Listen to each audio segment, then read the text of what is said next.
पति का सौदा। मनीषा और नमन की शादी को लगभग 6 साल हो चुके थे। दोनों का एक छोटा सा बेटा भी था। वैसे तो मनीषा और नमन की लाइफ में सब कुछ बहुत अच्छा था, लेकिन बस एक ही प्रॉब्लम थी, और वो ये थी कि मनीषा के सपने काफ़ी बड़े बड़े थे, लेकिन नमन की सैलरी उसके सपनों से थोड़ी सी कमज़ोर थी। और इसी वजह से मनीषा बार बार अपने हस्बैंड नमन से महंगी चीज़ों की फरमाइश करती रहती, और नमन अक्सर फरमाइशों को पूरा नहीं कर पाता था। दोनों मियाँ बीवी के बीच इस बात को लेकर नोक झोंक होती रहती थी, लेकिन दोनों में प्यार भी था, ठीक वैसा ही जैसे नॉर्मल हस्बैंड और वाइफ के बीच होता है। ऐसी ही एक सुबह की बात है। आज आप ऑफिस से जल्दी आ जाना नमन, चिंटू कब से मॉल जाने की जिद कर रहा है। तुम चिंता मत करो, आज शाम को हम चिंटू को लेकर मॉल जरूर जाएंगे, ये मेरा वादा है। अच्छा सुनो, चिंटू को ना वो मॉल वाली टॉय शॉप से खिलौना भी खरीदना है, वो भी तुम्हें दिलवाना पड़ेगा। अरे मनीषा, ठीक वैसे के वैसे खिलौने मॉल के बाहर की दुकान पर भी मिल जाते हैं, वहाँ से खरीद लेंगे ना। मॉल की दुकानों पर टॉयज बहुत महंगे होते हैं। कर दी ना फिर वही मिडिल क्लास वाली बात, मेरा बेटा मॉल से ही खिलौना खरीदेगा। अरे लेकिन मनीषा, क्या फर्क पड़ता है, खिलौना चाहिए ना, कहीं से भी खरीदो। उसके साथ पढ़ने वाले उसके दोस्त ने कल ही उस मॉल की शोरूम से एक बहुत सुंदर खिलौना खरीदा है। मेरे बेटे को चिढ़ा रहा था, अब देखना मैं भी चिंटू को वहीं से खिलौना लेकर दूंगी। अच्छा ठीक है, शाम को देखते हैं, अभी मैं जाता हूँ, देर हो रही है। शाम के वक्त मनीषा और चिंटू मॉल जाने के लिए तैयार हो जाते हैं, और नमन भी ऑफिस से आ जाता है। पापा अब मुझे मॉल लेकर चलेंगे ना? हाँ बेटा, बिल्कुल। और ये देखो, पापा तुम्हारे लिए खिलौना एडवांस में ही लेकर आ गए हैं। अरे मैंने आपको कहा था ना चिंटू को खिलौना मॉल वाली दुकान से चाहिए, आप क्यों लेकर आए? मम्मी, मुझे तो बस ये कार वाला खिलौना चाहिए था, कहीं से भी लेकर आए उससे क्या फर्क पड़ता है। देखा मनीषा, तुमसे ज्यादा समझदार तो तुम्हारा बेटा है, तुम भी ना। तुम दोनों बाप बेटी हमेशा मिडिल क्लास ही सोचना। अच्छा चलो, आप ज्यादा बातें मत करो। घर से बाहर आने के बाद, ये क्या नमन, तुमने मॉल जाने के लिए ऑटो बुलाया है? अरे तो और क्या करता मनीषा। अरे नमन, कम से कम एसी कैब तो बुलानी चाहिए थी। अब हम इस खटारा से ऑटो में बैठकर मॉल जाएंगे क्या? तभी पड़ोस वाले घर के बाहर आकर एक कैब रुकती है, और मनीषा की पड़ोसन नलिनी घर से बाहर निकलती है। क्या हुआ मनीषा, कहीं घूमने जा रही हो क्या? हाँ, वो क्या है ना, शॉपिंग करने के लिए मॉल जाना था। तुम तो जानती हो मैं छोटी मोटी दुकानों से शॉपिंग नहीं करती इसलिए बस आज मॉल जाने का प्लान बनाया था। अरे मॉल से शॉपिंग करने जाती हो? लगता तो नहीं। अगर मॉल से ही शॉपिंग करने जाती हो तो ऑटो में बैठकर क्यों जा रही हो? कैब क्यों नहीं बुक करवाई? देख तो सही कितनी गर्मी है बाहर। उफ। इतना कहकर नलिनी वहां से चली जाती है। नलिनी के जाने के बाद, नमन, आप ना हमेशा मिडिल क्लास की मिडिल क्लास ही रहना। यहाँ मेरी पड़ोसन मेरी बेइज्जती करके चली गई। अब चलो ऑटो में बैठकर मॉल जाएंगे। अरे मनीषा, कब तक इस तरह दूसरों से अपनी तुलना करती रहोगी? तुम जानती हो ना मेरी तनख्वाह ज्यादा नहीं है। कुछ दिनों बाद, नमन मेरी बात सुनो, वो नलिनी का बेटा है ना, वो बड़े स्कूल में पढ़ता है। उसकी जो स्कूल बस आती है ना, उसमें तो एयर कंडीशन लगा हुआ है। और एक हमारा बेटा देखो, छोटे से स्कूल में पढ़ता है, टूटी सी वैन में बैठकर जाता है। अरे मनीषा, फिर से वही बात। तुम जानती हो ना हमारी फाइनेंशियल कंडीशन कैसी है। मैं कुछ नहीं जानती। नमन, मुझे भी अपने चिंटू का एडमिशन बड़े वाले स्कूल में करवाना है। मेरा बेटा भी फर्राटीदार अंग्रेजी बोलेगा। अरे मम्मी, अंग्रेजी तो मैं अब भी फर्राटेदार बोलता हूँ। मैं भी तो इंग्लिश मीडियम स्कूल में पढ़ता हूँ। क्या हुआ अगर मेरे स्कूल का साइज थोड़ा छोटा है? अरे चुप कर, तू बहुत बीच में पटर पटर बोलता है। एक तो तेरे पापा और ऊपर से तू कभी नहीं सुधर सकते।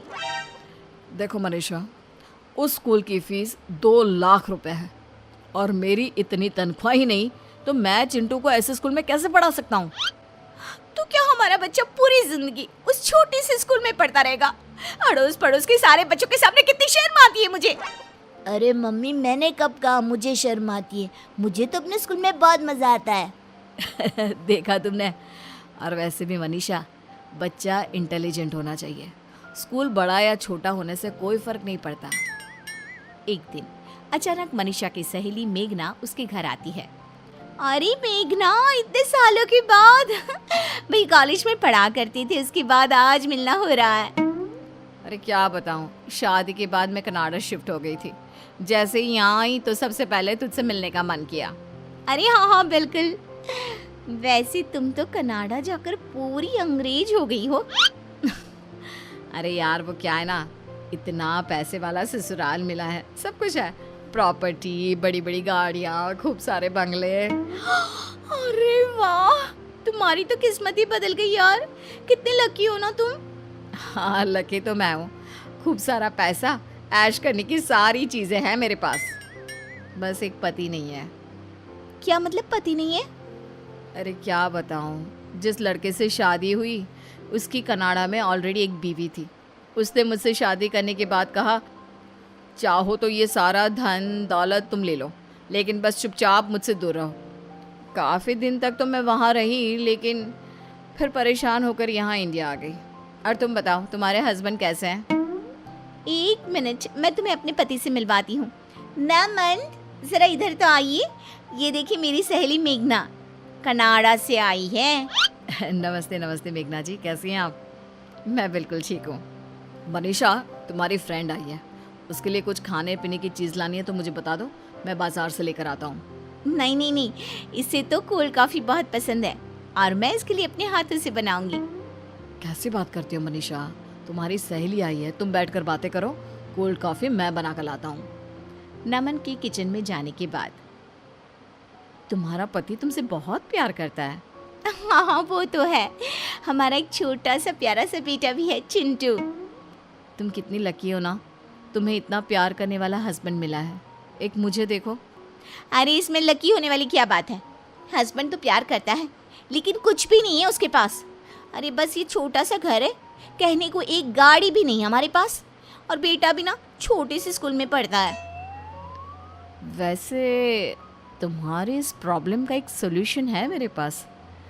तुम कल मुझे अपने घर के पास वाले कॉफ़ी शॉप में आकर मिलो ना।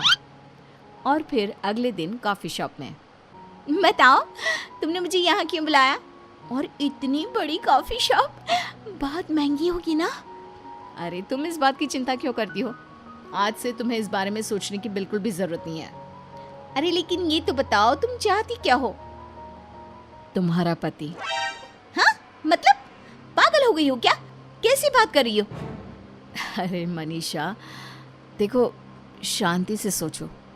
तुम मुझे अपना पति दे दो और बदले में ये मेरी बड़ी सी लग्जरी गाड़ी, मेरा बड़ा सा बंगला, मेरा सारा पैसा, प्रॉपर्टी सब तुम्हारा। देखो मेरे पास ना इन सब चीज़ों की कमी नहीं है, कमी है तो बस एक प्यार करने वाले पति की। क्या तुम सही कह रही हो? मतलब अगर मैं नमन को तुम्हारे साथ शेयर कर लूँ तो सब कुछ तुम्हारा जो भी है वो मेरा हो जाएगा। मेरा बेटा बड़े वाले स्कूल में पढ़ेगा और मैं मॉल से शॉपिंग कर सकूंगी। अरे मजाक थोड़ी ना कर रही हूँ, गाड़ी, ड्राइवर, महंगे कपड़े, ज्वेलरी, सब कुछ तुम्हारा। बस बदले में मुझे तुम्हारा नमन दे दो यार। लगता है भगवान ने मेरी सुन ली, भले ही देर से सुनी लेकिन सुनी तो सही। अच्छा प्रॉब्लम ये है कि मैं अपने पति को इस चीज़ के लिए राज़ी कैसे करूँगी? देखो वो तुम्हारा प्रॉब्लम है, अब जल्दी से मेरी डील फाइनल कर दो और लो ये महंगी वाली कॉफ़ी पियो। और सुनो, तुम्हें बिल पे करने की भी ज़रूरत नहीं है। घर जाने के बाद, देखो नमन, तुम्हारी तनख्वाह इतनी कम है कि मेरे सपने पूरे नहीं हो सकते और इसलिए मैंने एक डिसीजन लिया है। कैसा डिसीजन? देखो नमन, उस दिन जो मेरी सहेली मेघना घर पर आई थी ना, उसके पास बहुत रुपया पैसा है लेकिन एक प्यार करने वाला पति नहीं है, और मेरे पास तुम हो लेकिन रुपया पैसा नहीं है। तो उसने मुझसे कहा कि तुम्हारे बदले वो मुझे दुनिया की सारी लग्जरी देने को तैयार है। पागल हो गई हो क्या? मेरे बदले का क्या मतलब है? मैं कोई घर में रखी हुई चीज हूँ जो तुम उठाकर उससे दे दोगी? देखो नमन, अगर तुम मुझसे और अपने बेटे से जरा सा भी प्यार करते हो ना तो बस तुम्हें इस डील के लिए तैयार होना पड़ेगा। अब से तुम्हें मेघना के साथ रहना है इस घर में, और मैं मेघना के बड़े से बंगले में जाकर रहूंगी। मेरा बेटा बड़े वाले स्कूल में पढ़ेगा, हमारे पास एसी गाड़ी होगी, ड्राइवर होगा, सब कुछ होगा। देखो मेघना, ऐसा कुछ नहीं होने वाला। मैं कहीं नहीं जा रहा। अगर तुमने ऐसा नहीं किया ना तो मैं हमेशा के लिए चिंटू को लेकर ये घर छोड़कर चली जाऊंगी। मेघना की जिद के आगे नमन परेशान हो जाता है और फिर मेघना अपना पति मनीषा को दे देती है। कुछ दिनों के बाद मम्मी मुझे पापा चाहिए, मुझे पापा के पास रहना है। सही कहते हो बेटा, तुम्हारे पापा के बिना तो मेरा भी मन नहीं लगता। कितने दिन हो गए हैं वो घर ही नहीं आए। चलो हम उनसे मिलने के लिए चलते हैं। चिंटू और मनीषा नमन से मिलने के लिए अपने पुराने घर में जाते हैं। वहां जाकर देखते हैं कि मेघना और नमन उस छोटे से घर में भी काफी खुश थे। अरे आओ मनीषा, बहुत दिनों के बाद आना हुआ। वो क्या है ना, नमन की बहुत याद आ रही थी इसलिए। पापा आप हमारे साथ रहिए ना, हम आपके साथ इस छोटे से घर में भी रहने को तैयार है। लेकिन बेटा, तुम्हारी मम्मी को तो बड़ा घर चाहिए। अगर तुम्हें मेरे साथ रहना है तो यहाँ मेघना आंटी के साथ रहना पड़ेगा, पुराने घर में। मैं यहाँ रहने के लिए तैयार हूँ। उस बड़े से घर में और बड़ी गाड़ी में मम्मी को जाने दो, मुझे नहीं जाना। अरे ये तुम क्या कह रहे हो? मैंने तुम्हारी वजह से ये डिसीजन लिया था। देखो मनीषा, ये डिसीजन तुमने मेरे बेटे की वजह से नहीं बल्कि अपने बड़े बड़े सपनों को पूरा करने के लिए लिया था। मेरी गलती का मुझे एहसास हो गया है। अब मैं आपके साथ रहना चाहती हूँ। लेकिन अब तो ऐसा नहीं हो सकता। तुमने पेपर्स साइन किए हैं और हमारा सौदा हुआ था। प्रॉपर्टी तुम्हारी और पति मेरा। नमन आप कुछ कहिए ना, ये मेरे साथ ऐसा नहीं कर सकती। देखो मेघना, मनीषा ने जो कुछ भी किया है तुमने कहा वैसा ही किया है। अब मेरे हाथ में कुछ भी नहीं है। तुमने सब कुछ खो दिया, अपना बेटा भी और पति भी। लेकिन मुझे इस छोटे से घर में भी सब कुछ मिल गया।